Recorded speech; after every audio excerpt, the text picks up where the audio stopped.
Esta noche vamos a oír dos pesos pesados. El doctor Alberto Ferguson, el doctor Hernán Santa Cruz. Yo los voy a acompañar y voy a moderar el diálogo. Yo soy Guillermo Carvajal. Y voy a moderar y acompañar a Hernán y a Alberto porque son mis compañeros de pupitre. Nos formamos juntos como psicoanalistas. Yo un poco más viejo. Hernán, cuando yo estaba haciendo psiquiatría en Cibaté, Hernán estaba, me acuerdo, Hernán estaba en quinto de medicina haciendo psiquiatría como estudiante. Yo era presidente de psiquiatría en Cibaté. Alberto más jovencito todavía, es más pollo. Entonces, voy a presentarlo, voy a acompañar a mis hermanos de toda la vida de briega psicoanalítica.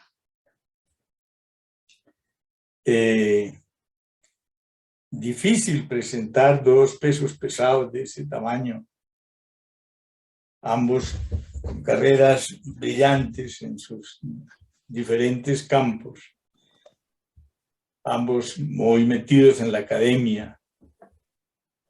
Alberto en la Universidad del Rosario, siendo académico y parte de su directiva. Lo mismo Hernán en la Universidad Javeriana, es el director de psiquiatría. Analistas connotados.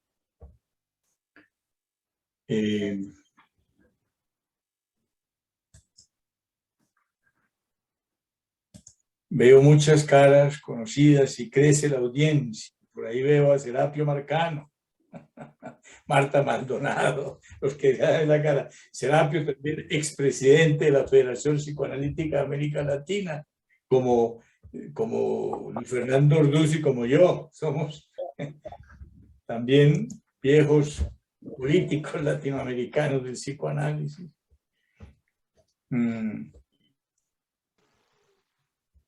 Les decía, Alberto y Hernán, ambos con carreras muy paralelas, ¿no? Tanto en su formación psicoanalítica, en el trabajo psicoanalítico, como en el trabajo psiquiátrico.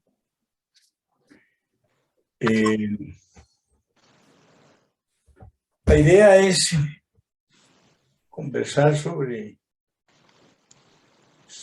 ese Freud del siglo XXI, del 2022, hoy por hoy, con dos personas con toda la experiencia para hablar del tema, todo lo recorrido por ellos. Aperturas en psicoanálisis es una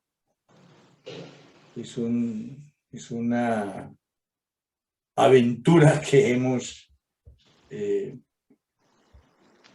realizado, que hemos comenzado un grupo de analistas de la Sociedad Colombiana de Psicoanálisis con una mente abierta y con una necesidad de hacer una difusión del psicoanálisis y una mirada del psicoanálisis diferente, remozada, postmoderna. Ya no podemos hablar de moderno porque ya lo moderno se murió. La modernidad ya la enterraron con el entierro de Quinta, desde finales del siglo XX. Una mirada posmoderna, hay que hacerla, no hay nada que hacer. Hay que hacerla.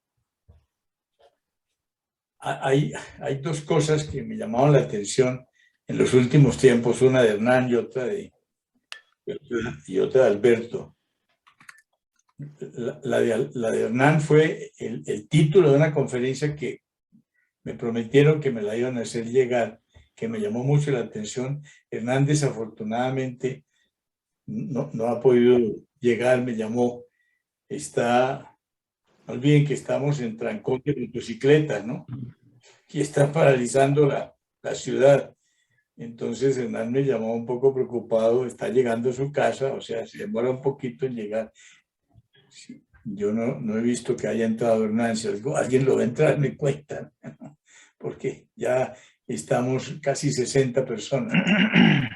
El título de la conferencia de Hernán que me llamó mucho la atención y se lo voy a preguntar ahora, que tiene que ver con esto que estamos conversando, de las aperturas en psicoanálisis. El título era ¿Instinto de muerte o la muerte del instinto? Me llamó mucho la atención ese título de la conferencia de Hernán, no la conozco. Pero también me llamó mucho la atención en un video que circuló hoy, realizado por Alberto Ferguson, en donde Alberto habla de que a Freud lo enterraron vivo. Entonces hay que, Alberto, completar lo que Alberto decía con la expresión del poeta, que era los muertos que vos matáis gozan de cabal salud. Eso es el psicoanálisis hoy, ¿no? Lo han querido asesinar muchas veces, ¿no? El psicoanálisis es subversivo, por eso hay que matarlo, pero goza de cabal salud cada vez más. Este tete a tete de hoy, esta charla de Hernán y de Alberto, sé que va a ser muy, muy interesante. Respetando el auditorio y siguiendo un poco la tradición psicoanalítica del cumplimiento de nuestro trabajo. Esperemos que... Ah, mire, ya entró Hernán Santa Cruz. Vamos a... Ya lo vi entrar. ¿Dónde anda don Hernán? Ya por ahí está, por ahí entró Hernán. Entonces la idea es darles a cada uno de nuestros expositores sobre el tema del psicoanálisis en el 2020, de Freud en el 2022, darles la palabra, creo, a ver, Alberto y Hernán, 15 minutos a cada uno inicialmente y luego se responde, para que hablen unos 45, 50 minutos, todo lo que quieran decir. Nosotros felices de oír ese par de pesos pesados hablándonos del tema que además conocen profundamente. La decisión del grupo freudiano de la Sociedad Colombiana de Psicoanálisis fue precisamente en un grupo de Freud, ¿no? Ahí nace la nueva sociedad en donde Hernán ha sido presidente y un fundador, y Alberto también estuvo ahí acompañándolos un tiempo. Entonces Freud está sobre el tapete siempre, ¿no? O sea que le voy a dar la palabra a Alberto para que arranque y sin más preámbulos.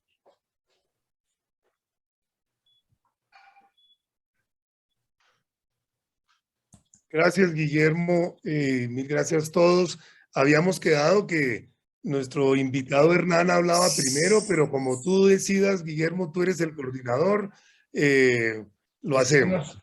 A ver, Hernán, ¿dónde? ¡Ah! Ya está, don Hernán. Es que Hernán ya llegó. Hernán estaba demorado por las motos, pero Hernán ya está, o sea que se podría cumplir ese plan. Claro, sí, Hernán estaba diciendo algo que me llamó mucho la atención, que es el título de una conferencia tuya en un congreso de neurología, hace nada, ahorita, hace unos días, que se llamaba La muerte, el instinto de muerte o la muerte del instinto. No sé, no he oído la conferencia, la voy a oír, obviamente, porque me la acaban de mandar. Entonces, bueno, vamos a ver si es por ahí que don Hernán está hoy entonado. Bueno. Arrancan todo, entonces tú, Hernán, 15 minutos. Sí. Y 15 minutos pues, después Alberto, y después los dos intercambian y se acompañan. Listo. Sí, no voy a hablar de la conferencia que di en el Congreso de Neurología, porque No, esa no es la idea hoy. Pero de todas maneras, para despejar dudas, el tema de esa conferencia era hablar, ¿no?, discutir el asunto de la presencia de la idea del instinto de muerte en el envejecimiento humano y en el deterioro fisiológico que acompaña el envejecimiento y que todos tememos tanto. Pero pues yo realmente discutí alguna cosa que alguna vez hablamos juntos todos cuando teníamos todavía el grupo de estudio con Guillermo Arcila, que él decía que él no estaba muy de acuerdo con la formulación freudiana del tánatos, y entonces decíamos que de qué estábamos hablando ahí, del instinto de muerte o de la muerte de los instintos, o sea, de la decadencia libidinal que acompaña el envejecimiento inevitablemente, ¿no? Bueno, entonces, de lo que yo quiero, digamos, yo quiero abrir la conversación de hoy hablando de dos cosas. Yo no me he olvidado de un libro que escribió Alberto, que era una especie de capítulos que se le olvidaron a Freud, ¿no? Una conversación con Freud, con un Freud imaginario con el que él sostenía un diálogo allí en 4 o 5 charlas. Entonces, yo me hago eco de eso y propongo que Alberto y yo hablemos de qué pensaría Freud ahora, ¿no?, suponiendo que pudiéramos hablar alemán, ¿no?, y conversáramos con él en el 2022, qué cosas le preguntaríamos, o qué cosas le preguntaría yo.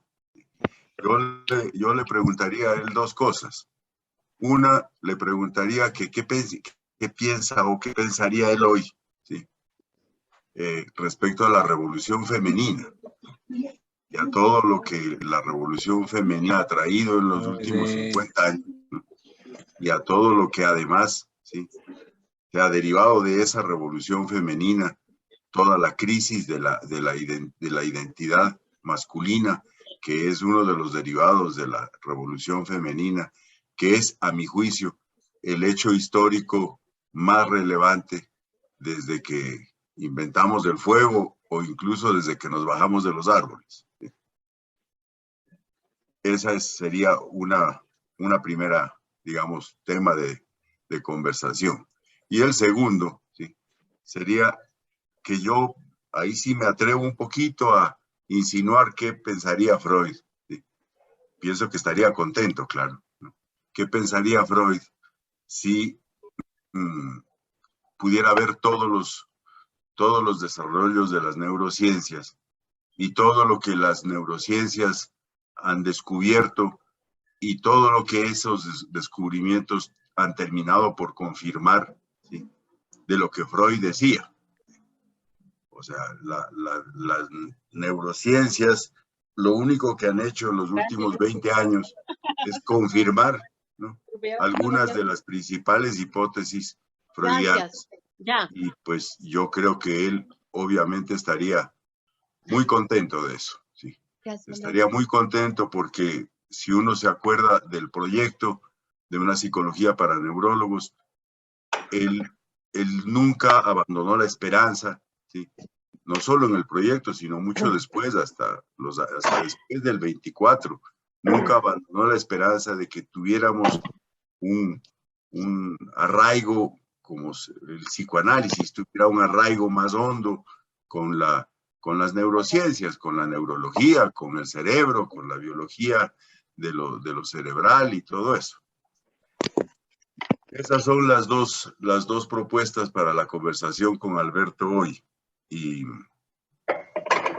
quiero extenderme un poco más sobre el primer tema, ¿sí?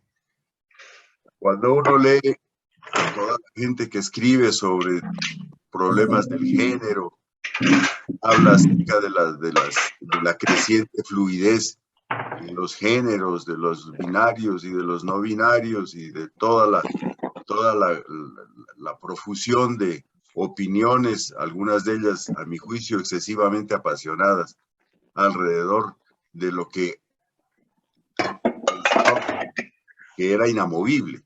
O por lo menos yo antes pues cuando era chico pensaba que eso era inamovible, ¿sí? Y que el mundo se dividía clara e inevitablemente en hombres y mujeres, y cualquier otra cosa era completamente impensable. Y resulta que los últimos 20 o 25 años pues han abierto las puertas cada vez más a una serie de concepciones que no sé cómo digeriría Freud todas esas afirmaciones, todo lo que viene alrededor de eso, y si seguiría pensando o afirmando que todas las cosas caían en el capítulo de lo que él llamaba, ¿no?, las perversiones, pues las aberraciones sexuales, ¿no? Hernán, perdóname un segundito. Te voy a pedir que cierren los micrófonos porque están interfiriendo con la charla de Hernán. Sí, hay bastantes personas con el micrófono abierto. Por favor, cierren los micrófonos. Silencio, sí. Bueno, entonces, eso es, ¿no?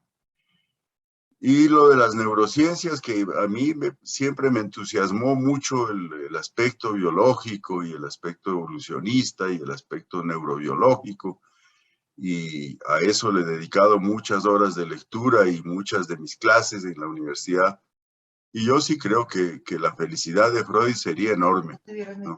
Cada vez que oye uno a los neurocientíficos, ¿no?, afirmar, muchos de ellos con absoluta ingenuidad, porque nunca han leído ni por las tapas nada de Freud, ¿sí?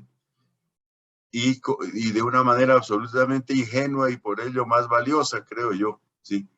Terminan afirmando la existencia de lo inconsciente, de la presencia de lo inconsciente, del papel de pues claro, todo eso apoyado en estructuras cerebrales específicas, ¿no? El papel de toda la moralidad y la ética y su presencia en las estructuras del lóbulo prefrontal, y todo el papel de la inhibición que lo moral y lo ético pues describen ellos alrededor específicamente de los receptores GABA, ¿no? Y que viene siendo el sustrato extraordinario de lo que llamamos represión.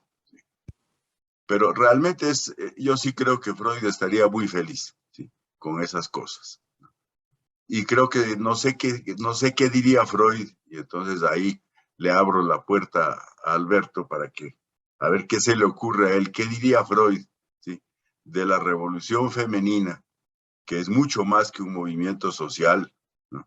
Es mucho más que eso, y todo lo que eso ha traído como consecuencia en el mundo, no solo en el mundo de las orientaciones sexuales, o mejor, de las diversas modos de vivir el género, ¿sí?, sino además, ¿qué diría él, ¿sí?, de todo lo que pone eso en crisis, la identidad masculina, en tanto que los hombres nos construimos en todo el mundo, no solo en Occidente, ¿no? Un hombre es una no mujer.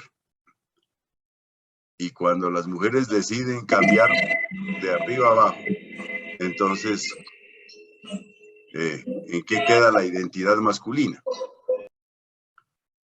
Bueno, Alberto. Bueno, pues muchísimas. Bueno, Hernán cambió el formato. Así es de que vamos a tener esta conversación. Yo me atengo a lo que tú digas. No, magnífica, magnífico, me encanta. Arranca, Alberto, uno y otro. Ya poquito, entonces 5 minutos habló Hernán, 5 Alberto, 5 Hernán, 5 Alberto. Estupendo, me encanta el diálogo. Arranca, Alberto. Perdón, Guillermo, perdón. Siguen muchos micrófonos abiertos y producen interferencia. El anfitrión puede cerrar los micrófonos y dejarlos solamente a la persona que esté abriendo. Podría ser como un mecanismo que nos ayude, ¿no? O de nuevo invitar a la gente que por favor apague los micrófonos porque se escucha y produce interferencia. Mil gracias por ese comentario, Zoila. Y Guillermo, te paso los controles. Tú tienes ahí mandos de co-host, luego tú puedes enmudecer micrófonos y puedes admitir gente, que siguen ingresando personas. y si te parece, mientras voy hablando para no tener que hacer esa tarea, tú estás viendo ahí como esa posibilidad. Y se me ocurre, si yo veo a Zoila por acá, le puedo dar también esos poderes. Creo que Zoila maneja eso con mucha... A ver, Zoila, si te encuentro aquí y te diera esa opción que va a ayudar mucho porque aquí hay una interferencia de micrófonos.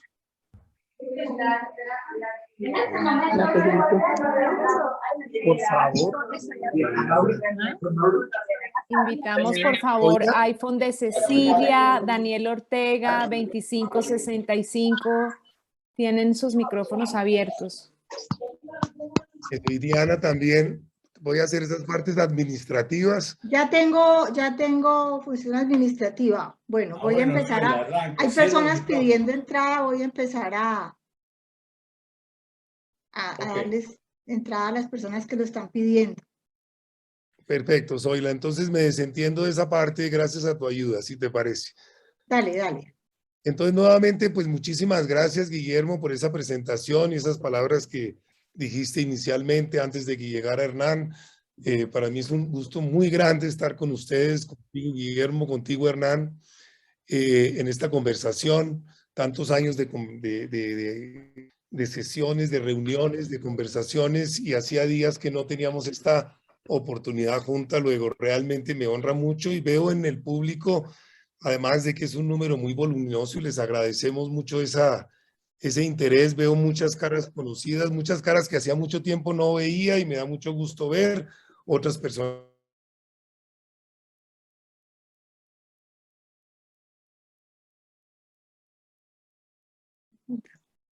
Silenciaron a Alberto, silenciaron a Alberto. Alberto está silenciado. Ya lo reconecto, perdón. Perdón, Alberto, dame un segundo. Buenas noches. Te fue la mano en la... Ya, sí, perdón. Sigue, ya silencio salvo los expositores. Gracias. ¿Por qué sigue silenciado Alberto? No. Estoy escuchando.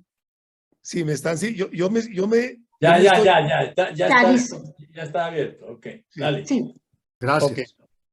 No sé hasta dónde me escucharon, Guillermo. Pues repito muy rápidamente, estaba agradeciendo tu presentación, Guillermo, y mostrando el gusto que me da hablar contigo y con Hernán, con quienes hemos tenido tantas conversaciones en el pasado.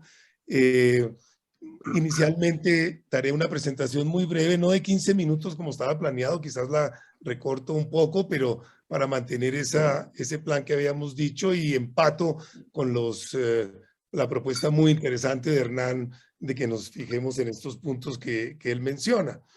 El tema de Freud en el 2022 es un tema que piensa uno mucho por dónde enfocarlo cuando se hace esa invitación a pensar en ello. Yo decidí irme por la siguiente vía. Voy a mostrar una diapositiva, pero solamente brevemente para explicarles lo que voy a hablar, y después retiro la diapositiva porque las diapositivas impiden ver mejor todo. Pero en esta diapositiva, que va a ser básicamente esta, cuando me propusieron pensar en Freud en el 2022, pensé, ¿por qué será que yo tengo tan vigente a Freud en el 2022? Porque para mí en el 2022 es todavía muy vigente Freud, y traté de entender qué cosas en el pasado han hecho que actualmente siga teniendo a este caballero muy vigente en mi pensar y en mi actuar.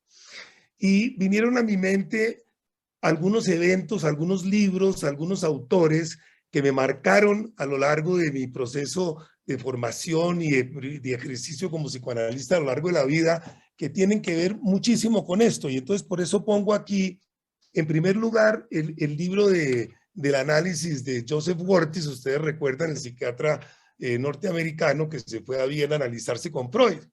Yo leí este libro del análisis de Wartis con Freud, que ustedes recuerdan es un libro en que Wartis hacía al revés Al revés, digo yo, pues que él después de salir de cada sesión con Freud, escribía una nota de lo que se habló en esa sesión, de lo que se dijo, ¿no? A la manera de lo que a veces hacemos para supervisión de casos. Y para mí fue muy interesante porque leí este libro simultáneamente, estaba terminando mi formación en el instituto, luego eso me dio una visión de la técnica fascinantemente compleja y contradictoria, porque lo que yo veía de cómo estaba trabajando Freud, cómo trabajaba Freud, era muy distinto a cómo me estaban enseñando a mí que había que analizar, que había que psicoanalizar, y claro, estaban las explicaciones de que es que Freud empezó y que Freud obviamente no podía ser muy buen analista porque era el primero y estaba apenas aprendiendo, pero pensaba yo, podía ser un pésimo analista Freud, algo tenía que entender el señor de psicoanálisis. Luego, esto fue para mí muy conflictivo y muy interesante, y desde ese momento como que me formé en una expectativa de encontrar qué es lo que realmente dice Freud y diferenciarlo un poco de lo que se dice de Freud, porque de Freud pues se apropiaron muchas personas, se volvió una persona muy aceptada y también muy cuestionada desde el comienzo. El psicoanálisis desde su nacimiento ha funcionado entre la vida y la muerte, ¿no? Y esta ha sido como su manera de existir, por así decirlo. Luego este libro de Wortis, este documento en que Wortis nos cuenta cómo analizaba Freud, es una cosa que me marcó mucho y me creó lo que yo anoto aquí en esta diapositiva, que es como la apertura clínica, ya que este grupo es de apertura, es decir, me mostró desde muy pronto que lo que después se llamaba el Freud ortodoxo, que como en otro libro se mostró de otros analistas muy importantes, el Freud era el menos ortodoxo de los analistas, digámoslo así. Y entonces me dio una visión de apertura clínica que de alguna manera me quedó rondando y que valoro mucho y que pienso que fue muy importante en mi actitud a que hoy en día mantenga a Freud vigente. Seguramente si yo me hubiera mantenido en el tipo de estructura y rigidez que aprendí en el Instituto Psicoanalítico, yo creo que yo no me podría considerar psicoanalista porque hago cosas que serían herejías absolutas de lo que me enseñaron en el instituto, en la técnica y en mi práctica. Pero yo desde ese momento me respaldaba, no, pero esto sí se parece a lo que hacía el señor Freud, y aceptando que Freud tampoco tiene por qué ser el mejor de los analistas, repito, alguna idea del análisis tenía que tener ese señor. El segundo libro que traigo aquí, que tiene que ver, que me dio una apertura distinta del psicoanálisis, que me lo hace tener muy vigente hoy en día, en el 2022, es el trabajo maravilloso, tuve el gusto de conocerla a ella, de Elizabeth Danto, una trabajadora social, psicoanalista, ciertamente no de la EIPA, que este es otro tema muy importante, porque en algún momento el proceso psicoanalítico, digámoslo así, como que la IPA se apropió del psicoanálisis y el psicoanálisis pues no pertenece, como lo veremos, a la cultura occidental, no es como el dueño del psicoanálisis actualmente. Pero este libro de Elizabeth Danto, que realmente reivindicó toda esta labor que hacía Freud con las famosas free clinics que hizo en Europa Central, donde no solamente se atendían personas de diverso estrato social, sino de la mayor diversidad de patologías también.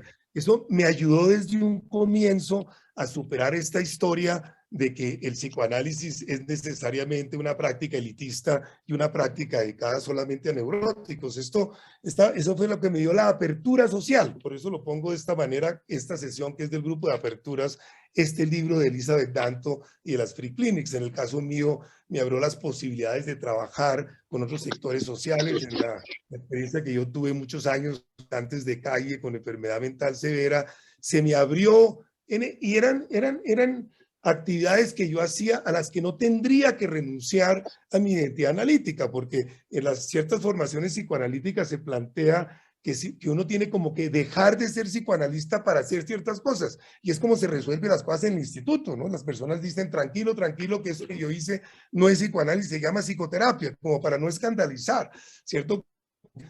Pero yo como que entendí que la persona no tenía que quitarse su identidad analítica para hacer todo este tipo de intervenciones en lo clínico y en lo social. Después vino este tercer libro tan importante de Unorthodox Freud, de Loescher y de Newton, donde él explica y muestra claramente, de forma muy contundente, cómo la ortodoxia psicoanalítica ciertamente no es un tema freudiano, sino es un tema que se fue organizando después por muchas razones, pero algunas de ellas muy válidas. Realmente las primeras generaciones de psicoanalistas, pues todo se creó una cierta anarquía y un cierto desorden en las relaciones de los terapeutas con sus analizandos, y como que había que poner cierto orden en la casa, ¿no? Y en la técnica, eso se entiende, y eso llevó a la llamada ortodoxia, pero se sacrificaron también muchísimas cosas. Después el otro libro que fue muy importante es el de la represión del psicoanálisis, ¿cierto? Que es el libro de Jacobi, en que muestra y explica cómo bien ese psicoanálisis de Europa político, social, comprometido con el mundo de afuera, cuando tuvieron que emigrar con todo el tema de la terrible persecución nazi, todos estos analistas a Estados Unidos y a otros sitios, tuvieron que ponerse juiciosos políticamente. Entonces, el caso más significativo de esto es Otto Fennikel, a quien se dedica básicamente este libro de la represión del psicoanálisis para poder ser aceptados, pero perdió el psicoanálisis todo ese sabor social y político que tuvo inicialmente. Entonces, este libro de la represión del psicoanálisis, en mi caso, me dio apertura política. Y como les digo, estas aperturas son las que me permiten hoy en día sentir que Freud está vigente. Hernán hizo una alusión que le agradezco mucho, estas cartas imaginarias que a mí me ha dado por escribirle a Freud, como una manera también de mantenerlo vigente, es una manera de mantenerlo vigente. Estas cartas imaginarias que yo le he escrito a Freud, muchas veces polemizando con él. Algunos colegas se han preocupado de que pudiera haber un aspecto delirante en mí en describirle cartas imaginarias a Freud. Yo los he tranquilizado, ¿no? Diciéndoles que mientras yo no llegue a decir que Freud me contestó, mi salud mental está razonablemente conservada. Son ejercicios que me han servido mucho para como mantener vigente a lo largo de mi vida un diálogo actual con Freud. Es la única manera como de mantenerlo. Y tal vez el último, recientemente pues tuve esta experiencia con un libro que escribimos junto con Miguel Gutiérrez acerca de Ferenczi, y Ferenczi es uno de esos analistas que pienso que desde ese momento en que existió en los comienzos del movimiento psicoanalítico, nos dio tantos elementos para mantener la apertura del psicoanálisis, la apertura técnica, la apertura social, la apertura de muchos estilos. Entonces, esto es como para compartir con ustedes a manera de introducción cuáles son los elementos. Me puse a rastrearlos antes de que empezara, cuando sabía que iba a hablar con ustedes de esto hoy, cuáles son los elementos que me han permitido a mí mantener en mi interior, en mi práctica y en mi vida vigente a Freud. Y lo último que quería mencionarles en esto de las, con diapositivas, antes de quitar la diapositiva, es, hay unos elementos que son contundentes, ¿no? En el sentido de la vigencia de Freud en el 2022. Ustedes saben que el autor más citado por Google Scholar, en Google Scholar, 450.806 artículos, es Freud, ¿cierto? O sea que no hay como duda, ¿no? de que el señor tiene vigencia. Es cierto que un porcentaje muy alto de esos artículos, pero eso no me parece que le quite su vigencia. Son antifreudianos y son críticas a Freud y son cuestionamientos a Freud, pero al mismo tiempo se cita y está como en la vigencia, bien sea para aceptarlo o para ocultarlo. Por eso es que yo digo que Freud fue enterrado vivo, pues por esta vigencia que tiene en este tipo de ejemplos como estas citaciones, pero sobre todo porque Freud, hay autores como muy contundentes en nuestra cultura occidental reciente, digo yo, pues de los últimos siglos, siglo y medio, que son autores que han sido muy importantes y que de alguna manera han sido enterrados vivos. Enterrados vivos llamo yo que son personas cuyas teorías se han catalogado como que ya son obsoletas, pero no han sido realmente refutadas, no han sido como refutadas para evolucionar hacia nuevos puntos. Esto es lo que yo me atrevo a llamar como temas, como haber sido enterrado vivo. Los temas que yo tenía, y acojo también los de Hernán, que podríamos pensarlos, que es una manera de pensar en el Freud del 2022, es ciertamente pensar Pero esto es una cosa que me interesa hacer no solamente con Hernán, sino con todo este público maravilloso que está hoy aquí presente, que es pensar Freud a la luz de Ucrania, ciertamente lo había puesto aquí también Hernán, a la luz de todos los movimientos y las evoluciones en el concepto de género, todo el medio ambiente, este tránsito que hemos tenido en los 2 años del diván a la pantalla, cuando empezamos a cambiar muchos el diván por el Zoom para psicoanalizar Freud y la pandemia, las nuevas escuelas psicológicas y ciertamente las neurociencias que tú ya mencionas. Entonces, esto lo pongo yo como un poco de abrebocas para el diálogo con Hernán y con el resto de los que están aquí presentes hoy para tratar de pensar en qué sentido y en qué forma que pensamos que está presente Freud en el 2022. Me pasé un poquito de los 5 minutos, Guillermo, pero no importa, Bertico, está bien. Okay. Te damos esa libertad. Bueno, lo que nos preocupó a nosotros cuando tú escribiste las cartas a Freud era que Freud te respondiera. Eso sí nos tenía muy preocupados. Bueno, yo quisiera pues darle la palabra a Hernán, obviamente, en esta discusión abierta, como concretando ciertas cosas que me parecen fundamentales, ¿no? Para Hernán, ¿no? Para arrancar su disquisición, ¿no?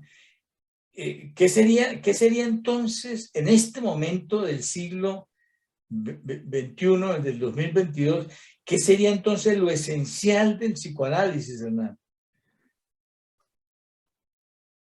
Pues yo creo que lo esencial sigue siendo lo que él mismo dijo que era esencial. O sea, la afirmación de la existencia de un inconsciente dinámico y que está siempre presente en la vida del sujeto y actuante en la vida del sujeto, no solamente en su psicopatología, sino en su vida cotidiana sin psicopatología. La primera. La segunda, que evidentemente también Freud pues abre la puerta a una concepción de lo humano y de la humanidad que previamente no había ocurrido.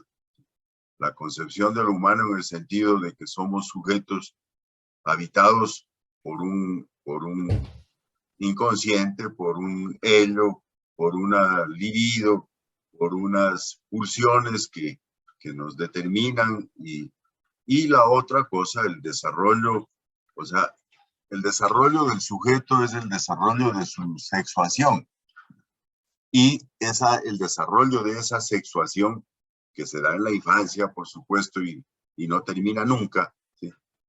Es un punto, digamos, crucial en la teoría psicoanalítica freudiana y en todas las teorías psicoanalíticas en que está implícita esa sexuación, o sea, ese desarrollo de la sexualidad que es lo que permite el desarrollo del sujeto. Y digamos que en tercer lugar está la presencia, digamos, de la afirmación freudiana ya en la clínica, el trabajo psicoanalítico, el trabajo con la transferencia, el trabajo con la contratransferencia, que sigue siendo la herramienta de trabajo de todos los que hacen psicoterapia, incluyendo los no psicoanalistas. Todos los que hacen psicoterapia desde todas las orientaciones múltiples, innumerables, ¿sí? Están aún sin reconocerlo, ni mencionarlo, ni nada, trabajando con la transferencia y la contratransferencia. Y esos son los buenos psicoterapeutas, no importa si son comportamentales o sistémicos o como quiera que se denominen a sí mismos o los denominemos los demás. Y creo que en ese orden de ideas, digamos, la universalidad de la explicación freudiana, pues sigue teniendo validez en el 2022 y seguirá teniendo validez en el futuro mientras sigamos siendo los seres humanos que hoy somos.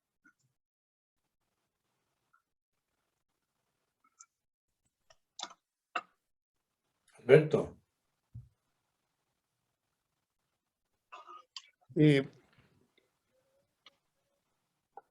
A ver, yo pienso que este tema que al final trae Hernández, la universalidad,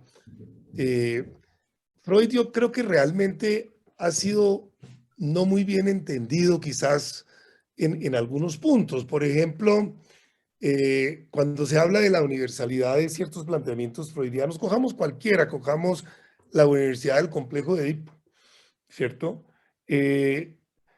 Voy a ser un poco simplista en lo que voy a decir, pero yo pienso que la universalidad de lo que plantea Freud con respecto al Edipo no se fundamenta en nada distinto que la universalidad que existe en la complejidad de las relaciones que se establecen en cualquier cultura entre, llamémoslo, niños y los adultos, ¿no? Y ciertamente de ahí para adelante caben todas las variaciones, pero ese tipo de énfasis que Freud plantea, ¿no? En lo determinante, lo profundo, lo crucial, lo importante que es esas dinámicas en las relaciones y las ambivalencias y las grandes dificultades que hay de esas relaciones de adultos y niños, es lo que le daría como el carácter universal a su planteamiento. Quizás es más específico de Freud y sigue siendo algo muy complejo por culpa de Freud. Hay varias cosas que se generaron después que son culpa de Freud, en mi opinión.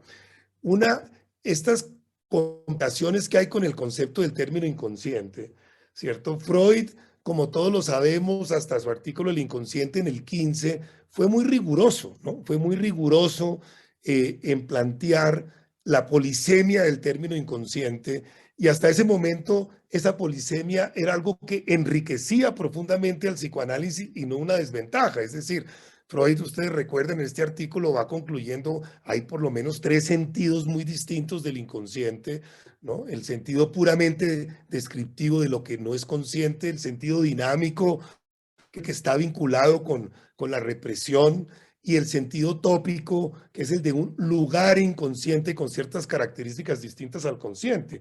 Ese es un artículo profundamente claro, profundamente riguroso. Freud hace unas propuestas para que no se generen confusiones con esto posteriormente, que él es el primero en incumplir. Ustedes recuerdan que en ese momento plantea que cuando se habla del inconsciente en su polisemia del topos, del lugar, del sistema inconsciente, plantea que se utilicen las siglas, el sistema PCSC, etcétera, para no confundirlo con el sentido dinámico, que es uno de los más específicamente psicoanalíticos vinculados con la represión y que lo diferencia claramente. Yo creo que el hecho de que Freud, por ejemplo, eso es una diferenciación que en el 15 la tenía muy clara y que después se le vuelve una confusión dificilísima en el yo y el ello, cuando en ese último párrafo fatal del primer capítulo, digo yo fatal, esto es para discutirlo con el grupo, en que plantea que dado que aparecen distintos tipos de inconsciente, perdería entonces toda la importancia del término y se mete en el yo y el ello, suponiendo que lo va a resolver, creando confusiones mayores. Pienso que estas cosas le han hecho mal al psicoanálisis, digamos, esa no consecuencia que el mismo Freud tuvo en el desarrollo de su obra con puntos tan absolutamente cruciales como son el tema del inconsciente. Y hay otro tema para analizar y discutir un poco con Hernán y con ustedes, que es el tema de las neurociencias y psicoanálisis. Ciertamente Freud fue el que empezó esa expectativa. Ustedes recuerdan cuando él plantea que algún día, ¿no? Él plantea que algún día la química confirmaría sus hipótesis. Yo siempre, Hernán querido, he tenido dificultad con ese planteamiento de Freud, he tenido dificultad metodológica en el sentido de que una cosa es cómo se vayan haciendo los correlatos, pero la palabra confirmación para mí es metodológicamente complejo que una disciplina con su objeto de estudio propio, sus leyes propias de funcionamiento, de observación, se le confirme territorio, ¿cierto? O en otra dimensión. Pienso que es más bien como la complementación de la observación, pero esta expectativa de que las teorías psicoanalíticas, para ser ciertas, tendrían que ser comprobadas por la biología, a mí me cuesta mucha dificultad, siempre me costó mucho trabajo. Tú tal vez recuerdas esto, en algunos seminarios lo discutíamos mucho. Me cuesta trabajo, ¿no? Me cuesta trabajo que se requiera, o al contrario también me costaría, ¿no? Que se requiera lo psicológico para confirmar lo que la ciencia biológica ve, o que se requiera la ciencia social para confirmar lo que la ciencia psicológica ve. Entonces, como que en esos niveles, llamémoslo así, de organización de la materia, de integración de la materia en lo biológico, en lo psicológico, en lo social, como que a mí me queda más fácil, me queda más cómodo pensar que todos estos niveles tienen como sus leyes propias y que se tienen que confirmar con sus métodos de observación propios de su nivel y no con el de otro nivel. Esto es un tema complejo, pero es importante. Entonces yo veo con fascinación, como todos, los desarrollos de las neurociencias, ¿no? Fantásticos, pero tengo dificultad en verlos como comprobación de las teorías psicoanalíticas, ¿no? Es un tema para analizar y para complementar. Ok, Alberto, sí. es que quiero tocar otro tema que trajo Hernán, me parece que es importantísimo porque me pareció apasionante, ¿no? Claro, esto que tú estás diciendo, pues que es precisamente Sokal lo maneja en las imposturas intelectuales, ¿no? Cada persona, cada niño con su mamá, ¿no? Entonces, pero trajo Hernán un tema que vale la pena que lo tomemos, que es el de la revolución femenina y de alguna manera la revolución masculina también, y Freud. Yo pensaba, y les doy estos insumos, no pensaba, por un lado, en el planteamiento de la perversión polimorfa, ¿no? Y dónde nos quedamos, de dónde nos agarramos en un momento dado en el desarrollo psicosexual del niño, ¿no? Porque estamos viendo una verdadera revolución, pero no es la primera vez que esto sucede también. Vamos a lo social. Pues Grecia, todo esto que estamos viendo hoy, por ejemplo, de la bisexualidad, la homosexualidad, etcétera, sin ese tinte político de luchar contra el matriarcado, el patriarcado, etcétera, pues Grecia, Roma, fueron ejemplos claros, culturales, etcétera, etcétera, podemos poner muchos, de cómo de pronto la cultura inclina para un lado o para otro las escogencias sexuales. Me interesa mucho que entren en el tema de la revolución femenina y masculina también, de paso, ¿no? Hernán. Bueno, entonces sí, hablemos de eso, que me parece bien interesante. Antes de eso, tal vez yo quiero, para continuar con lo que Alberto decía ahorita, que no se trata de buscar una confirmación, sino más bien una no refutación. ¿Sí? O sea que las ciencias básicas, las neurociencias, no han refutado ninguna de las afirmaciones fundamentales de Freud. No sé si eso te complace más que la idea de la confirmación, que es distinto, la confirmación a la no refutación. Pero bueno, ahora vamos a lo que nos pide Guillermo. En el trabajo de Freud del 33, ¿sí?, que es sobre la feminidad, Es un trabajo maduro, tardío de él. Él dijo algunas cosas que podrían sonar extrañas o que yo interpreto de esa manera. Y es que lo que él dice ahí abre la puerta, o sea, ahí hay un Freud feminista, mejor dicho, ¿sí? O sea, que el inventor de la envidia del pene, ¿sí?, en el año 33 diga, por ejemplo, que la libido, ¿sí?, no es ni masculina ni femenina, ¿sí?, que la libido es una y no tiene nada que ver con géneros, ¿sí?, sino que es la libido. Y eso es una afirmación sumamente valiosa y que la gente ahora suele no tener en cuenta, ¿sí? Cuando las feministas atacan ferozmente a Freud, hablando pues de toda esta cosa patriarcal y de la envidia del pene, cuando él mismo dijo, ¿sí?, que la envidia del pene tendía a resolverse espontáneamente en las mujeres que tenían una vida genital y que tenían hijos y tal, y que eso se resolvía. Mientras, por otro lado, en ese mismo artículo dice, la ansiedad de castración, en cambio, no se quita nunca, punto. O sea, los varones estamos mucho más en manos de la neurosis que las mujeres, que probablemente pueden ser, sin proponérselo siquiera, mucho más sanas, ¿sí? Y mucho más, entre comillas, tranquilas o libres de ansiedades de ese estilo, de esas ansiedades infantiles ligadas a lo hípico, ¿sí? Que los hombres. Ahora, otra cosa que yo quiero mencionar a propósito de eso es el señalar que hay una diferencia entre instinto y pulsión. ¿Sí? O sea, una diferencia, pues hay varias, pero hay una que me interesa para poder hablar de esto. Y es que el instinto tiene objeto, la pulsión no. O sea, el instinto tiene objeto, el hambre tiene un objeto que es la comida o lo comible. La pulsión, y entendemos lo sexual como pulsión, ¿sí? No tiene un objeto fijo como es el objeto del hambre o de la sed. Incluso el ejemplo de la sed queda mejor aún. Y la pulsión entonces es distinta, ¿sí? Y podemos admitir que la pulsión sexual se satisfaga, ¿sí? De una manera mucho más, digamos, plástica o elástica, o no sé cómo mencionarla, ¿sí?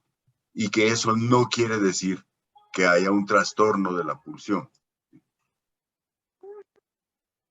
Creo que eso tiene sentido para acercarnos al problema que digamos, es inevitable que toquemos, que es el problema de la homosexualidad y de los homosexuales y de la presencia que conocemos ahora o sea, un 11% de la población masculina del mundo es homosexual. Esas cifras puede que en algunas culturas sean un poquito más bajas, 8, y en algunas un poquito más altas, 12 y hasta 13. ¿Sí? Pero el hecho es que una condición, porque ya no es válido seguir mencionando la homosexualidad como una patología, sino que una condición es en última instancia la condición homosexual, es una condición de la pulsión, ¿sí? No es una condición de la libido, no es una condición del instinto, sino de la pulsión y de las vicisitudes a las que la pulsión está sometida, no solamente desde su origen biológico, sino desde su desarrollo psicológico y cultural y todo esto que estabas tú hablando de Grecia y tal, y de la permisividad o por lo menos la aceptación de la homosexualidad sin tanto escándalo judeocristiano que tanto daño le ha hecho a la diversidad humana.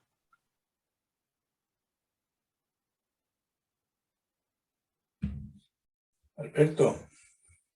Gracias, Guillermo. Estoy muy de acuerdo con Hernán en todo este punto y en la frase que utilizó del Freud feminista.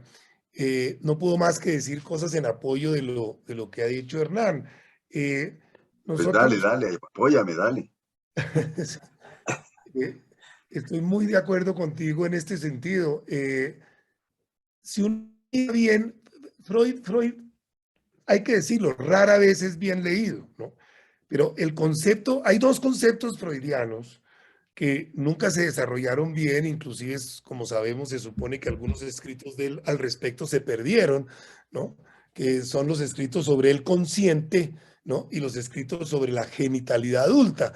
Afortunadamente nosotros tenemos en nuestro medio psicoanalítico colombiano la persona que, si uno lo mira, no solo es decir que internacionalmente, pienso yo, más completó lo que faltó de Freud en todo esto, que es la obra monumental de Guillermo Arcila, y esto realmente hay que reconocerlo porque es que es un valor internacional. Es decir, Guillermo Arcila es de las pocas personas que yo conozco que en estos puntos centrales de la obra de Freud lo completó, lo hizo entendible, llenó los vacíos. Por ejemplo, en estos términos, en estos vacíos que dejó Freud en su teoría de la genitalidad adulta infantil, de la sexualidad, de la feminidad, del machismo y del feminismo, ¿no? Los artículos de él.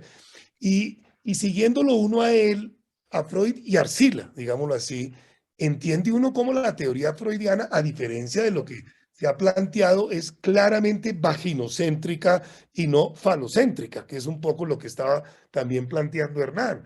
Es decir, es el descubrimiento de la vagina, y voy a relacionar eso con lo de la genitalidad adulta, es el descubrimiento de la vagina en la mujer, en su propio cuerpo, y en el hombre, en el otro, ¿no? Lo que consolida realmente la existencia de la genitalidad adulta, tanto en hombres como en mujeres. Es decir, y estoy diciendo la conclusión gruesa, pero si uno mira esto en detalle, ve cómo fácilmente debería uno concluir lo vaginocéntrico que es Freud en su planteamiento y el valor que le da. Otra cosa, porque es que se confunde un poco lo que es la genitalidad infantil con la adulta, ¿no? El niño y la niña, ¿no? Son machistas, son feministas, ¿no? El genital adulto freudiano no es machista ni es feminista. Otra cosa es que también siguiendo a Freud y la experiencia vemos pues que los niveles de adultez frecuentemente no se logren emocionalmente nunca, pero ese es otro problema diferente. Pero por lo menos en la concepción teórica es muy importante clarificar esto. Es que los malentendidos con Freud son muy grandes. Yo para terminar, ¿cómo se malentiende Freud? Yo les contaba del trabajo, el libro de Wortis, de su experiencia de análisis con Freud. Yo 2 o 3 veces he hecho la experiencia de mostrarles citaciones de Wortis con Freud a residentes de psiquiatría, a psiquiatras, a psicoanalistas, ¿no? Y imaginarse quién se imagina que fue esa sesión. Me dan todo tipo de modelos psicoanalíticos, psicológicos, que se imaginan de tipos de psicoterapia, pero nadie se imagina que es un psicoanalista trabajando, mostrando esas sesiones del señor Freud, ¿cierto? Y esto que pasa en la práctica, pasa también en la teoría, en este tema que propone Guillermo y que trae tan importante definir lo feminista y el concepto freudiano de masculino y femenino, que no es fácil de entender. Ciertas cosas como, por ejemplo, que son las esencias, nunca se entendieron de sus teorías del complejo de castración, o por lo menos eso es lo que yo digo que fue enterrado vivo, porque no es que se haya refutado el fundamento de lo que Freud planteaba cuando hablaba de complejo de castración, sino que decía, no, eso es falso porque es que eso es machista, pero eso era una afirmación similar a lo que el pobre Freud decía, ¿no? Freud lo que afirmaba que se puede refutar, pero entonces dediquémonos a eso, es que el descubrimiento de la vagina es un descubrimiento tardío en los niños y las niñas, ¿no? Que en el desarrollo, en lo temprano, no tienen una conciencia psicológica de la vagina, no está la psicovagina, ¿no? Ni en el niño ni en la niña, y que es un descubrimiento tardío en ambos. Y de ahí plantea su teoría del complejo de castración. Entonces, cuando yo digo que está enterrado vivo, es que fueron teorías, claro, porque muchas de las afirmaciones de él fueron desafortunadas, claro que sí, ¿no? Pero si uno le da la oportunidad de leerlo más rigurosamente, ve cosas distintas. Ok, entrémosle al público. Aquí hay un comentario de Janet Lerner, de Medellín. ¿Por qué Hernán establece diferencias de género para referirse al complejo de castración cuando dice que la mujer es más sana en ese sentido? Más sana en el sentido de que la envidia del pene se curaría sola, sin intervención terapéutica, digamos, entre comillas, ¿no? Y se resolvería amablemente, naturalmente, en el transcurso de la vida de una mujer corriente. Mientras que las ansiedades de castración nunca se resuelven en el hombre. nunca. Pase lo que pase, va a tener ansiedades de castración y va a cargar con ese elemento neurótico toda su vida. Y eso está, por supuesto, ligado a la preponderancia del narcisismo fálico, o sea, del apego inevitable a lo fálico en términos narcisistas como un elemento esencial de la identidad masculina. Y si eso es así, entonces, precisamente por lo significativo que resulta siendo en el psiquismo masculino, siempre los hombres vamos a estar aterrorizados ante la posibilidad de perderlo. Y eso se deja ver en el poder. Por supuesto, nadie se quiere ir del poder. Bueno, Janet nos dice, no doctor, lo siento, el complejo de castración nunca se resuelve en el ser humano, sin género. Bueno, también podría ser, ¿no? Pues es abrir otra vertiente de discusión y es válida, sí. Sí, o sea, la ansiedad de castración femenina también existe, sí. Y la envidia del útero también existe en el niño y en el adulto neurótico también. Sí, posiblemente sí. Eso es abrir vertientes nuevas para una discusión que posiblemente nos enriquece a todos. Bueno, oímos el público.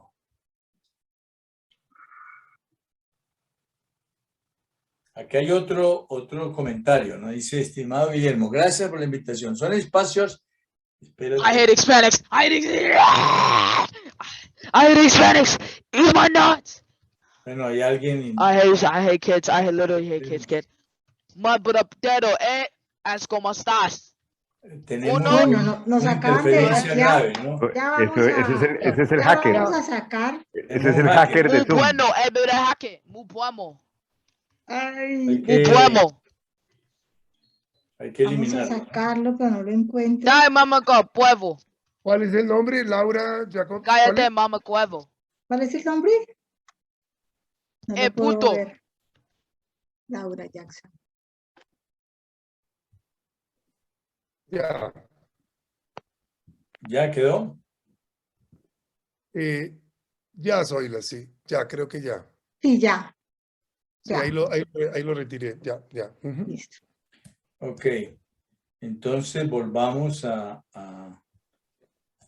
estábamos en el chat,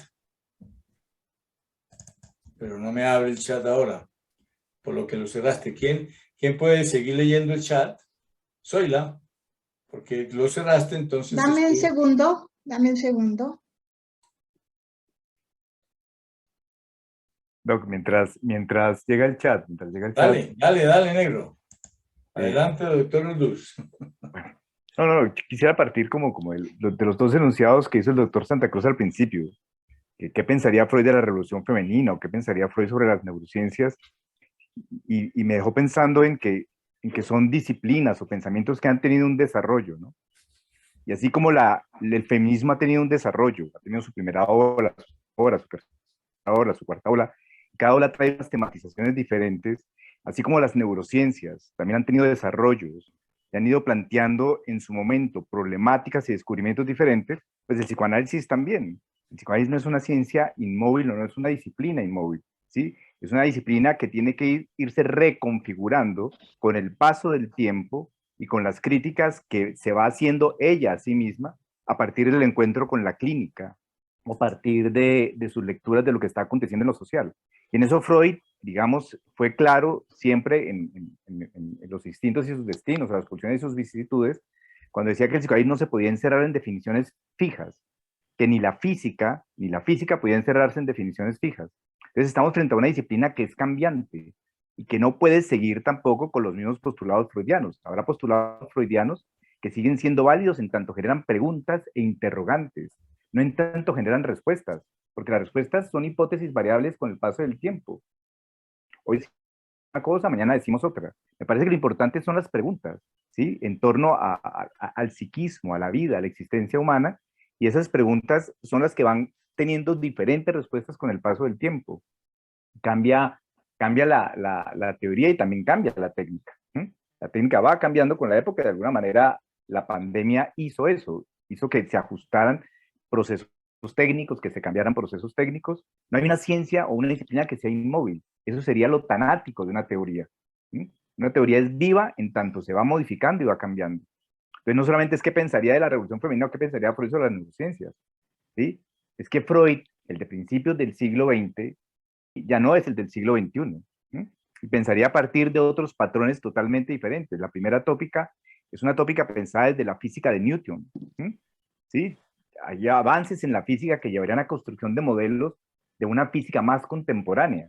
No podemos seguirnos quedando en una física del siglo XVII o del siglo XVIII para poder pensar procesos, al menos en la constitución de los modelos de la metapsicología. La metapsicología tiene que ser pensada de acuerdo a nuevos modelos, ¿sí? De una física más contemporánea, si es que se va a hacer un modelaje desde la física. Ahora, hay el desarrollo de otras disciplinas que le empiezan a aportar al psicoanálisis, como la lingüística, como la sociología, y como el psicoanálisis mismo en su estudio de los pacientes y de la clínica.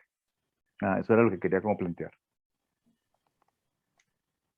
Ya tenemos un comentario en el chat. ¿Lo leo, Guillermo, o lo alcanzas a ver? Dale, por favor. Dice, Edgar Correa dice, pensaría que no es Freud el vanguardista. Creo que claramente él lo fue, pero ahora quienes lo son ustedes al hacer una lectura que invita a salirse de dinámicas de poder. La pregunta sería el por qué ustedes desean hacer esa invitación tan interesante. Hasta ahí la pregunta. Alberto. Yo quisiera, Guillermo, comentar sí, este comentario interesante, pero antes quería volver 2 segundos sobre el tema que preguntaron sobre la castración y cómo se resuelve o no se resuelve. Pareció muy interesante en este sentido. Pienso que como lo que creo que Hernán, si lo interpreto bien, y Freud querían decir, ¿no? Es como es la diferencia de cómo se tiende a resolver, en el sentido de que en la mujer, ¿no? La solución, entendiendo que la salida tanto para niños y niñas de ese llamado complejo de castración es el descubrimiento de la vagina, digamos, esto es una cosa que tiende a tener una opción más cercana, más fluida, como decía Hernán, que se puede dar más espontánea en algunos casos de lo que suele ser en lo que se observa en la clínica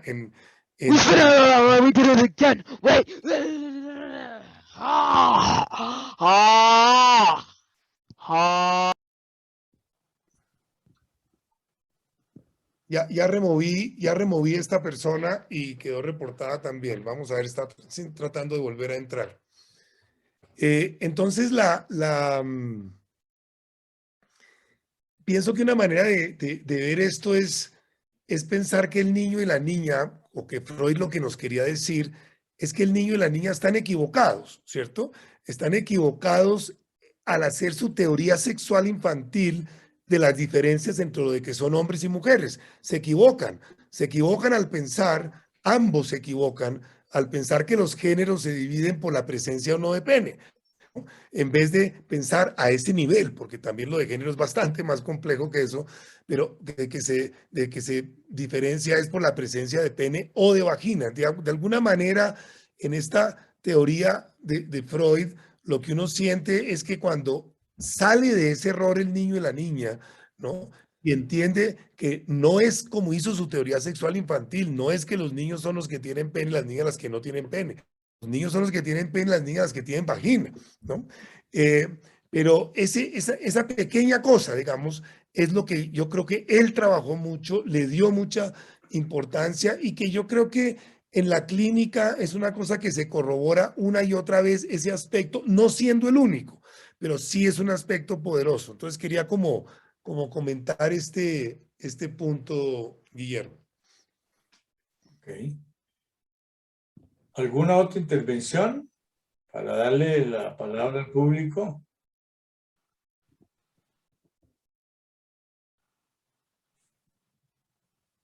Tenemos en el chat algunas preguntas.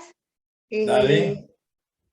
Sí, a la persona que nos dice que ahora María está en la sala intentando entrar, es que estamos tratando de lidiar con el hacker, entonces no le estamos dando ingreso a todos, pero ya le doy ingreso a Aura María.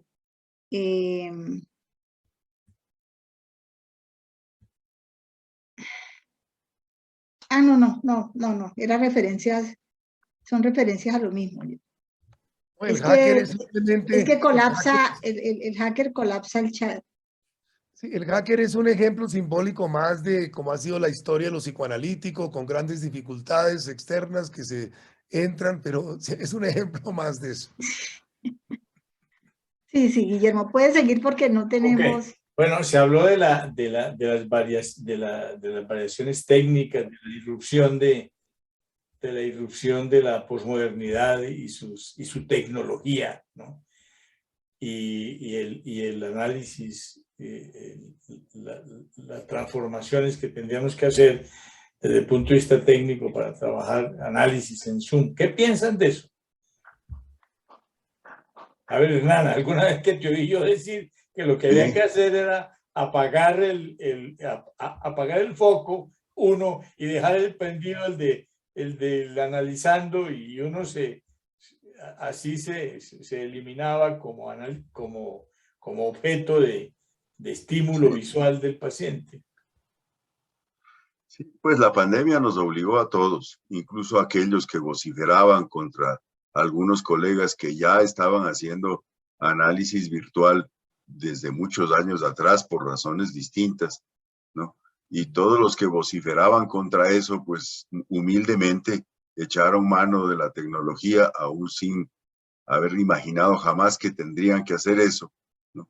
Y terminaron haciendo y siguen haciendo análisis y psicoterapia virtualmente, y no solamente eso, o sea, todos los institutos que yo sepa continuaron sus actividades virtualmente, y las supervisiones se hicieron y se siguen haciendo algunas virtualmente, y algunos colegas incluso han anunciado paladinamente que nunca más van a volver a tener consultorio. Algunos colegas de aquí en adelante tienen un buen computador y una buena banda ancha de Wi-Fi y listo. ¿Sí?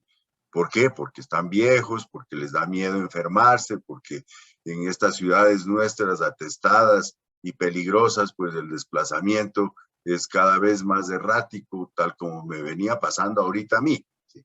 O sea, sí, exactamente. Entonces, no, la idea que yo tuve, dije, bueno, me conecto por el celular y voy hablando mientras salgo de este trancón, ¿sí? Pero evidentemente el mundo ya no es lo que antes era, y en eso hago eco de lo que decía Fernando Orduz, ¿sí? Ya no es, o sea, ya no es. Freud, ¿qué diría de la interfase y de las comunicaciones electrónicas? O sea, pues estaría fascinado seguramente, porque siempre fue un hombre curioso e inteligente, pero obviamente esto cambia completamente el modo de ver muchas cosas, ¿sí? Y yo creo que si el psicoanálisis va a dejar de ser lo que ha sido y lo que es como herramienta de conocimiento y de terapia para los seres humanos, porque se meta en lo virtual, entonces era que el psicoanálisis no valía la pena. El psicoanálisis es mucho más poderoso que los medios electrónicos con que ahora trabajemos o que usemos para continuar haciendo nuestra tarea. De manera que yo pues creo que sí, que no hay ninguna dificultad, y que probablemente pronto empezarán a discutirse. Ya de hecho en la IPA están discutiendo, ¿no?, la posibilidad de hacer formaciones a distancia, de hacer análisis didácticos virtuales, de incorporar a la gente que está por cualquier motivo muy lejos y que está interesada y ansiosa de aprender, pues a través de estos medios, ¿sí? Que por supuesto los jóvenes manejan con mucha más agilidad que nosotros, y que ya no le podemos cerrar la puerta. Ya no es legítimo cerrarle la puerta a alguien que diga, doctor, yo me voy por mi trabajo 3 meses, pero me voy a conectar con usted como hicimos en la pandemia. Entonces le digo, no, ahora ya la pandemia se acabó, ahora viene acá, ¿no? O no hay más. ¿Sí? O sea, sería carecer de de vergüenza, ¿no? Volver al encuadre anterior, ¿no? Y refugiarnos radicalmente en un pasado que definitivamente ya no va a seguir operando más. Eso es lo que creo. Ok. Aquí hay un par de preguntas. Un comentario sobre eso, Guillermo, muy rápido. Dime, dale. Sí, pienso que la pandemia para el psicoanálisis, lo mismo que ha sido para muchas cosas, si uno hace caso omiso de los grandes dolores que trajo la pandemia, ha traído cosas realmente magníficas, ¿no? En el sentido de que nos ha obligado a todos en el psicoanálisis y en nuestra vida diaria a hacer una repriorización y a identificar lo que verdaderamente es esencial, ¿no? Muchos, es cierto, ¿no? Muchos habíamos ya visto, pues me incluyo en eso, hacía muchos años yo estaba haciendo análisis por otros motivos distintos, por Zoom, pero esto nos ha obligado a ubicar la esencia de las cosas en dónde está la esencia de lo que se necesita en la técnica y qué es un artificio que puede ser útil pero reemplazable y qué es lo que sí no, ¿no? Tanto en la teoría como en la práctica. O sea que en apoyo a esto yo sí creo que esto es una cosa que no se trata de volver atrás, sino de seguir adelante con todo lo aprendido y entendido y todas las priorizaciones que hemos hecho gracias a la pandemia de entender qué es lo verdaderamente esencial en la técnica, qué es lo que sí se necesita y qué se puede sustituir. O sea que creo que estoy muy de acuerdo con lo que se ha planteado y esto es una gran cosa que hemos ido logrando y una gran apertura, ¿no? Porque le ha permitido a personas cosas impensables, ¿no? Le ha permitido a una persona que se quiera analizar con alguien que viva en Asia, pues se analiza con su analista en Japón, ¿no? Es decir, tiene un alcance muy, muy grande y muy importante. Ok. Luis Fernando nos recuerda que ya existe la formación virtual en ILAP, que es el Instituto Latinoamericano de Psicoanálisis. Es un ejemplo de eso, ¿no? Hay una pregunta, ¿no? Pregunta, ¿no? De Nora Ruiz, neuróloga. Dice, Freud era neurólogo. ¿Qué pensaría hoy Freud del desprecio de los neurólogos, de los estudiantes de neurociencias, de los programas de formación, etcétera, por el psicoanálisis? Pues yo creo que el desprecio surge simplemente de que no ha leído a Freud. La propuesta que yo haría eso es simplemente hágales llegar a todos esos colegas y a todos esos estudiantes de neurociencias el proyecto de una psicología para neurólogos y se lo pongo le quito el autor, ¿no? Y se lo pongo para que lo lean y le digo, mire, este es un autor del siglo XIX, ¿no? Lean esto a ver qué piensan de esto y de todo lo que ahí está. Y después les diría, como son tan profundamente, o sea, todo sujeto que desprecia algo que no conoce, tiene unas limitaciones graves adentro. O sea, ¿no? Uno no puede permitirse despreciar sino aquello que conoce bien, ¿sí? Y luego de conocerlo bien, lo desprecia, ¿sí? O sea, o lo menosprecia. Pero evidentemente la gente que habla contra el psicoanálisis no se ha leído ni siquiera medio volumen de los 25 volúmenes de Freud. Entonces a mí eso me parece simplemente desdeñable. Yo no le confiero ninguna beligerancia ni estoy dispuesto a discutir con gente que no se ha leído aquello sobre lo que está opinando. Eso me parece una falta de honestidad intelectual inadmisible y de entrada anula toda posibilidad de diálogo racional con esa gente. ¿Sí? Alberto. De acuerdo, hay maneras pues depende un poco también, seguramente hay críticos de críticos. Pienso que pues una de las partes fundamentales de nuestra identidad es la escucha, ¿no? Y ciertamente muchas veces escuchando de cuestionamientos, no todos, yo creo, estoy de acuerdo con Hernán que hay algunos que no tienen como mucha sustancia, pero hay otros que son realmente aún partiendo de ignorar cosas, aún partiendo de tergiversaciones, pienso que harían parte de la escucha y del acompañamiento que se requiere, porque de alguna manera nosotros como que entendemos cómo la teoría psicoanalítica de todas maneras desafía el interior psíquico de las personas, de todas maneras pellizca, ¿no? Provoca, ¿no? Activa zonas difíciles, zonas complejas que de alguna manera a veces requieren ser como acompañadas para que puedan avanzar y de ahí a veces surgen cosas creativas y positivas, ¿no? Depende, seguramente un poco. Sí, el psicoanálisis pues siempre ha sido y será perseguido porque de alguna manera molesta, ¿no? Mirar para adentro siempre será una molestia para el ser humano. Johanna Tripp nos comenta, si Freud nos escuchara hoy seguramente confirmaría la existencia del inconsciente y de las resistencias ante su reconocimiento. Quizá podamos rescatar desde este punto de vista que lo importante es cómo se ejerce la función analítica, cómo la desarrollamos, cómo la implementamos en la modernidad. Y alguien que nos pregunta que si consideran que Lacan aporta al psicoanálisis y en qué creen que pudo hacerlo. Quisiera comentar lo de Johanna Tripp, que me parece muy, muy importante. Yo creo que así es, se confirmaría ese tipo de resistencia. Y hablando de aperturas, hay una aplicación pues, del psicoanálisis que en lo personal la he vivido. Yo no tengo cómo explicar, yo actualmente estoy muy vinculado con la Comisión de la Verdad.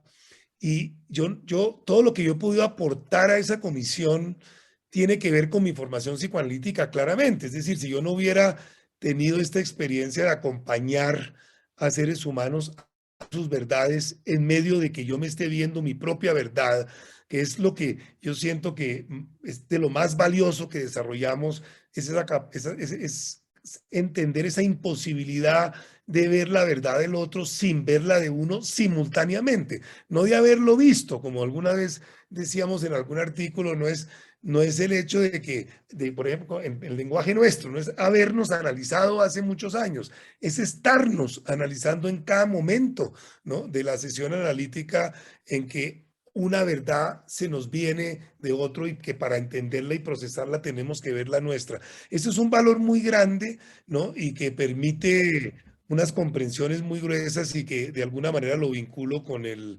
comentario de Johanna.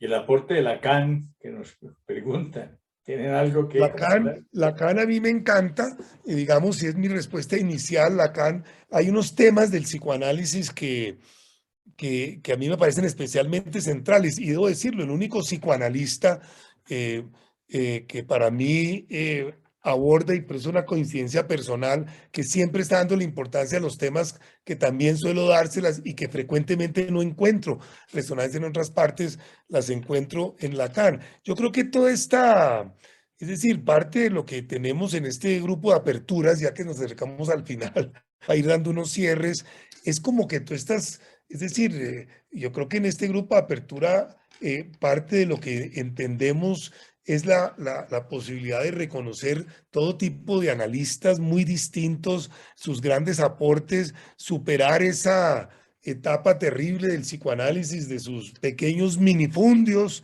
¿no? En que se han rivalizado y como que ha dificultado el crecimiento, ¿no? Y que le ha dificultado que unos y otros nos veamos los valores que tenemos en todos los puntos. Creo que eso es una característica que nos caracteriza a este grupo, que nos hemos agrupado bajo esta palabra de aperturas, que no somos una sociedad, no tenemos ninguna estructura jurídica, ni la pensamos tener, ¿no? Simplemente compartimos como una actitud, manera de acercarnos a los colegas, a los pacientes, a las distintas personas que rondan este fascinante mundo que en efecto disparó Freud, pero que ya lo supera a él ampliamente. Yo agregaría lo que dice Alberto, que finalmente todos esos, los que somos psicoanalistas o nos llamamos psicoanalistas, todos somos freudianos. ¿Sí? Y todos somos freudianos de una manera u otra, y todos los autores, incluso aquellos que se afirma que disentían de Freud o que hacían una deliberada y mañosa ignorancia de algunas cosas que los ortodoxos supuestamente consideran fundamentales y que deben hacer parte del credo, ¿no? Pues más allá de todo eso, todos hablan de Freud y todos hablan de Freud incluso para criticar algunas de sus cosas, o sea que no podrían haber criticado nada si Freud no hubiera estado ahí. Yo no creo que realmente toda esta cosa a la que se refiere Alberto y que tanto daño nos hizo a muchos, ¿sí? Y tantas dificultades causó y tanto sufrimiento causó, tenga ninguna vigencia ahora, ¿sí? Creo que todos somos freudianos, punto, ¿sí? Y que yo sea más freudiano en una cosa y más kleiniano en otra, y un poquito de Bowlby en otra más, ¿no? Y me encantan entonces las cosas del apego, pero entonces ya eso suena a poco ortodoxo. Todos esos discursos lo único que han hecho es entorpecer la marcha hacia el conocimiento que Freud inició. ¿Sí? Muy de acuerdo, Hernán, y yo volviendo a Lacan, yo siempre digo, lo único que a mí me diferencia, siento yo de fondo de Lacan, es que él planteó un retorno a Freud y yo nunca me he ido de Freud, ¿no? Entonces por eso no retorno, pero digamos que esa es como la visión que tendríamos, la que tú planteas, Hernán. Sí, sí, digamos que yo pues he intentado leer un par de cosas de Lacan y me ha costado mucho trabajo. O sea, él se empeña en usar un lenguaje deliberadamente abstruso y yo no sé si hace eso porque es francés o porque quiere ser distinto de todos los demás, ¿no? Una cosa narcisista allí que no venía al caso, pero sí, para hablar de la ley del padre, pues hombre, la ley del padre está allí y que si la ley del padre es el libro y la palabra, pues hombre, sí, así es, sí, y no hay ningún problema con eso, sí. Pero ya otras cosas, por ejemplo, Lacan en relación a lo feminista, sí tiene muchas más dificultades, ¿no? O sea, la afirmación lacaniana es radicalmente patriarcal y masculina. Pero bueno, hay una cosa que vi en la segunda diapositiva que mostraste tú, Alberto, ¿no? Y que ponías ahí entre paréntesis un poco de cosas más, incluyendo Ucrania, ¿no? Lo ambiental, ¿no? Todo lo que nos aboca la crisis climática y el cambio climático. ¿Y qué diría Freud de eso? Freud se afirmaría en una cosa que yo creo que comparto con él, y es en mantener un suave pesimismo, ¿sí?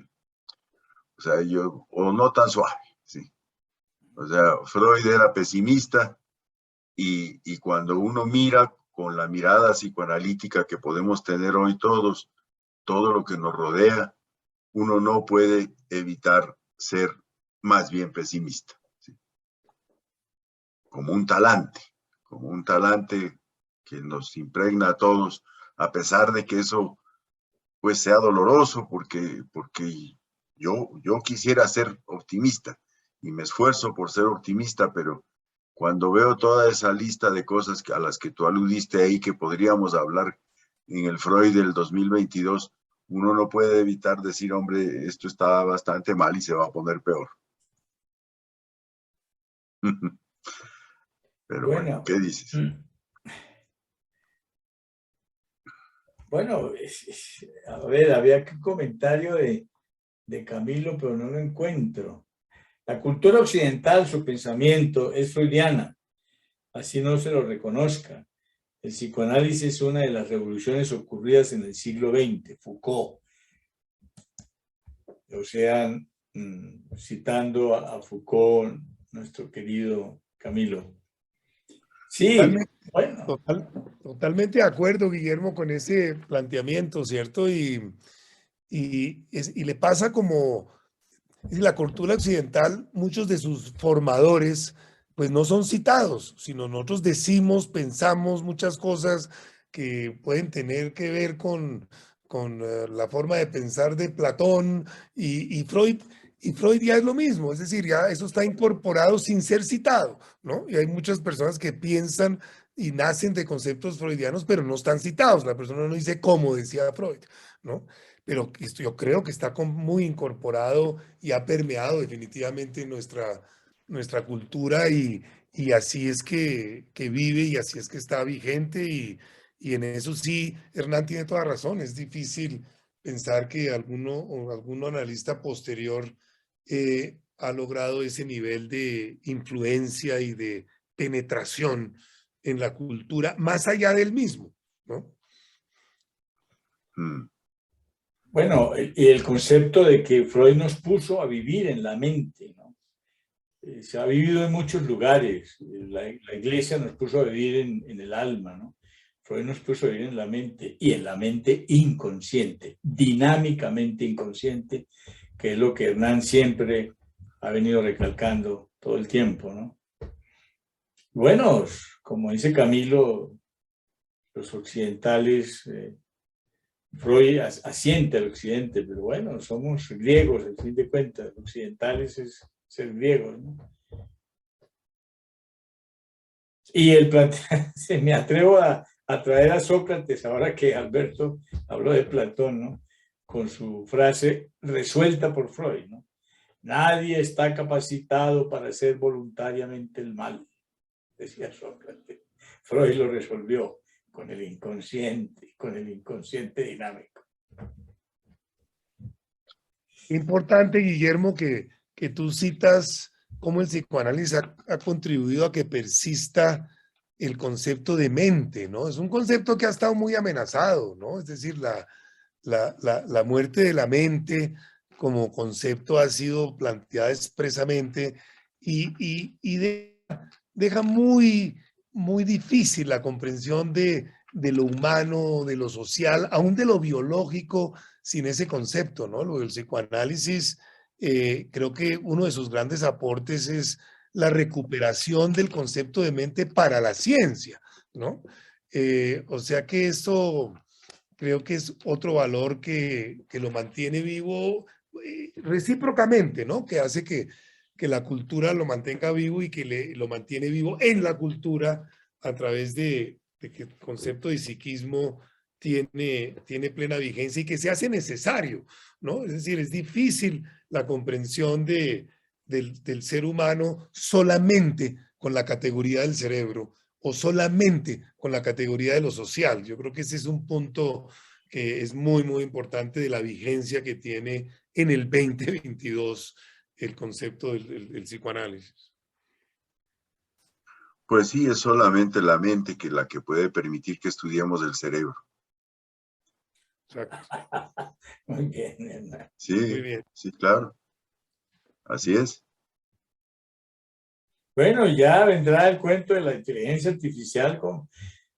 Si uno entra 10 está veces, inventada por la mente. si uno entra 10 veces a Google, ¿no? A cualquiera de esas cosas, ya a las 100 ya sabe más que nosotros, o sea que están hablando de que nos están leyendo. La inteligencia artificial nos está leyendo, nos logrará leer el inconsciente y alguna vez podrá haber psicoanalistas. La inteligencia artificial nos va a reemplazar, así como ha reemplazado tantas profesiones. Pues yo no sé, yo te contestaría diciéndote que si un psicoanalista puede ser reemplazado por un computador, se lo merece. Bueno, esto ha sido aquí nos podemos quedar toda la noche con este. Perdón, Guillermo, yo quisiera leer un comentario que hace Inés porque hace referencia a lo fundante de nuestra agrupación, por llamarlo de alguna manera. dice Inés, a propósito del sentido de estas actividades, acercarnos a los colegas, pacientes y otras personas que quieren saber de psicoanálisis. Apertura del psicoanálisis, no solo aperturas en psicoanálisis. De acuerdo. De acuerdo, y sería interesante en este punto, Guillermo, que le comentes un poco a este grupo, pues las conferencias que siguen, el plan que siguen, aperturas, ¿cierto? Antes de dispersarnos, ¿no? Sí, por el momento hemos querido hacer las aperturas en dos líneas. Una en conferencias con temas específicos, ¿no? Por ejemplo, y alternar la cátedra, que es esto que estamos haciendo hoy, además con dos catedráticos de la talla de Hernán y de Alberto, alternarlo con las conferencias, ¿no? Lo primero que hicimos en aperturas fue unas conferencias de 5 de nosotros que empezamos la temática de apertura. Luego abrimos la cátedra. Esta cátedra con Freud, ¿no? La cátedra de Freud, primero hablando de Freud, quién fue el señor Freud, ¿no? Luego vendrán nuevo ciclo de conferencias de otro mes, de otras conferencias, 5 conferencias sobre el tema de la mujer, la feminidad, etcétera, que es una cosa que nos apasiona y que creo que, como lo decía Hernán, como nunca está sobre el tapete, ¿no? La mujer reivindicando, haciendo esta revolución maravillosa. Ojalá se tome todo el poder. Como decía Hernán, están mejor hechas. Están mejor hechas que nosotros. Ojalá fueran todos los presidentes mujeres y acabamos con esta carada de acabar con el mundo y manejar ese poder de esa manera tan loca como lo manejan los hombres.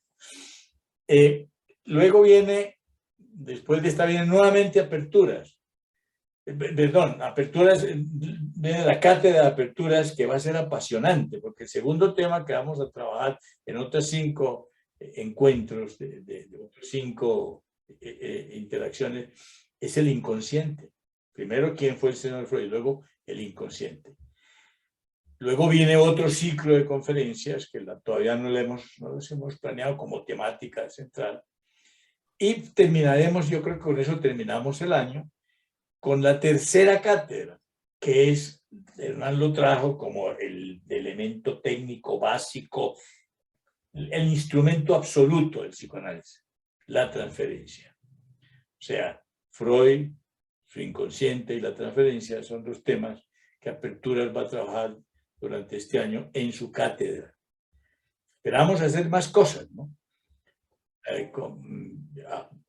La oportunidad también de abrir algo más formal en cuanto a formación se refiere, lo estamos debatiendo. Vamos a ver si eso es posible ahora con el Internet, que todo se hace fácil de alguna manera. Y las conferencias que también nos van a aportar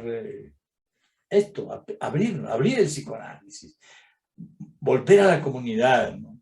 Retomar en nuestro lugar en la comunidad, mostrar la importancia de esta disciplina freudiana que pues ha revolucionado el mundo y le ha dado la posibilidad de calmar un poco el dolor humano. Yo pienso que somos el instrumento que intenta calmar un poco el dolor humano. De una manera además digna, individualizada, profundamente humanista. Si hay alguien humanista, fue el señor Freud. Además era un grecólogo reconocido, amante del modelo griego. Bueno, yo creo que con esto terminamos. Queremos... Dale. Diana. Dale, Danita, dale. Bueno, no, solamente, agradecerles, muy interesante, felicitarlos y felicitarnos.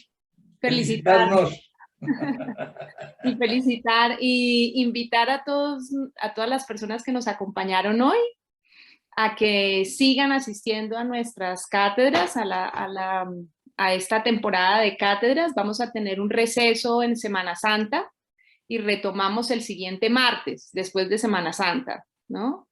También que nos sigan en nuestras redes sociales. Estamos en Instagram como Aperturas en Psicoanálisis, igual en Facebook como Aperturas en Psicoanálisis, y tenemos un correo electrónico para los más clásicos, que es aperturasenpsicoanálisis@gmail.com.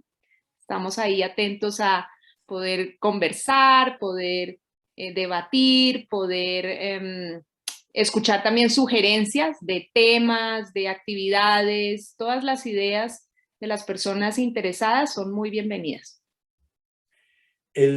Para terminar, pues recordarles que la próxima conferencia, la próxima cátedra de apertura es sobre Stanislao Zuleta, el Freud de Stanislao Zuleta. Stanislao fue una persona tan importante, autodidacta, maravilloso que fue, y un apasionado freudiano.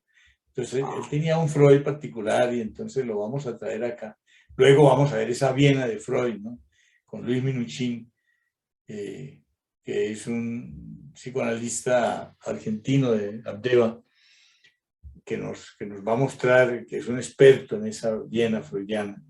Y terminando pues con la estudiosa profunda, la doctora Calvo, sobre lo que ella piensa de Freud, ¿no? Y así terminamos esta fase de la primera parte de la cátedra en aperturas. Bueno, bienvenidos. De aquí en adelante, cada vez con mayor Guillermo, muchas gracias. No, a ti, Hernán, por Alberto, habernos muchas gracias. acompañado. Muchas gracias a ti, Hernán, a todos por venir. Un grupo maravilloso el que nos acompañó y verdad, muchas gracias por venir.